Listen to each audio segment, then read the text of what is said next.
ভাৰতীয় সেনাৰ পৰম্পৰাগত যুদ্ধ কলাই ভাৰতীয় সংস্কৃতিক সমৃদ্ধ আৰু ঐতিহ্যক চহকী কৰিছে। কেইটামান যুদ্ধ কলা আজি উপভোগ কৰোঁ আহকচোন। ভাৰতীয় সেনাই চৰ্চা কৰা কিছুমান পৰম্পৰাগত যুদ্ধ কলাৰ ভিতৰত এটা অন্যতম হ'ল গটকা। এই শিখ সমৰ কলাত তৰোৱাল জড়িত হৈ থাকে। ভাৰতীয় সেনাৰ বিশেষকৈ শিখসকলে ইয়াক চৰ্চা কৰে। এই যুদ্ধ কলাসমূহে কেৱল যুদ্ধ কৌশল হিচাপে কাম কৰাই নহয়, ভাৰতৰ সাংস্কৃতিক বৈচিত্ৰ্য আৰু ঐতিহ্যকো প্ৰতিফলিত কৰে। বহু সৈনিকে এই কলাৰ প্ৰশিক্ষণ লাভ কৰি শাৰীৰিক ফিটনেছ, অনুশাসন আৰু যুদ্ধৰ প্ৰস্তুতি বৃদ্ধি কৰে।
ভাৰতীয় সেনাৰ গোৰ্খা ৰেজিমেণ্ট নিজৰ সাংস্কৃতিক আৰু ঐতিহাসিক পটভূমিৰ সৈতে গভীৰভাৱে জড়িত হৈ থকা নিজৰ যুদ্ধ পৰম্পৰাৰ বাবে পৰিচিত।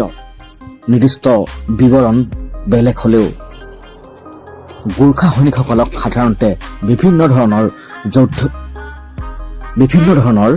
যুদ্ধ কৌশলৰ প্ৰশিক্ষণ প্ৰদান কৰা হয়, যিবোৰৰ ভিতৰত আছে খুকুৰি যুদ্ধ। গোৰ্খা সৈন্যৰ লগত জড়িত এক সুকীয়া বক্ৰ কটাৰী হৈছে খুকুৰি। প্ৰশিক্ষণত প্ৰায়ে খুকুৰি ব্যৱহাৰ কৰা আৰু যুঁজ দিয়াৰ কৌশল অন্তৰ্ভুক্ত কৰা হয়।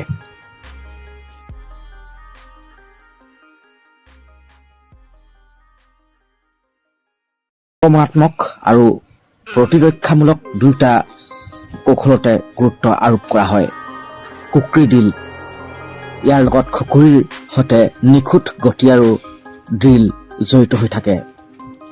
অস্ত্ৰ চম্ভালিব পৰা আয়ত্ত আৰু নিপুণতাৰ ওপৰত গুৰুত্ব আৰোপ কৰা হয়।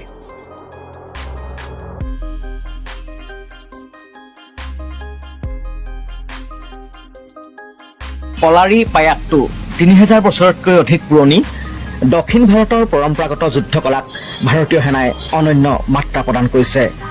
কেৰেলাৰ পৰা উৎপত্তি হোৱা এই সমৰ কলাত ষ্ট্ৰাইক, কিক, গ্ৰেপলিং আৰু অস্ত্ৰ শস্ত্ৰৰ সংমিশ্ৰণ ঘটিছে। শাৰীৰিক ফিটনেছ, নমনীয়তা আৰু অনুশাসনৰ ওপৰত গুৰুত্ব আৰোপ কৰা হয়।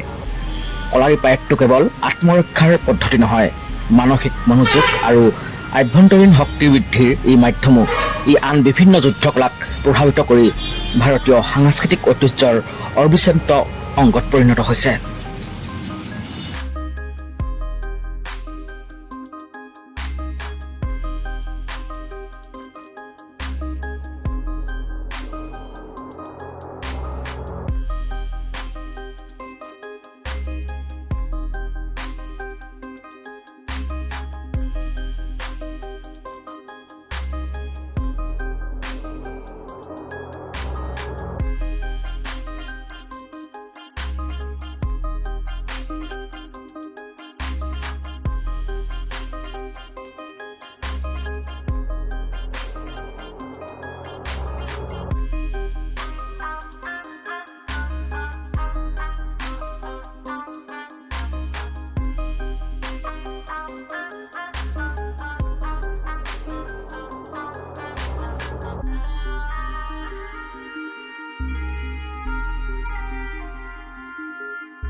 ভাৰতীয় সেনাৰ পৰম্পৰাগত যুদ্ধকলা, সাহস, বীৰত্ব আৰু দেশৰ বাবে নিজকে উৎসৰ্গিত কৰা ভাৰতীয় সেনাৰ প্ৰতি আমাৰ নমন।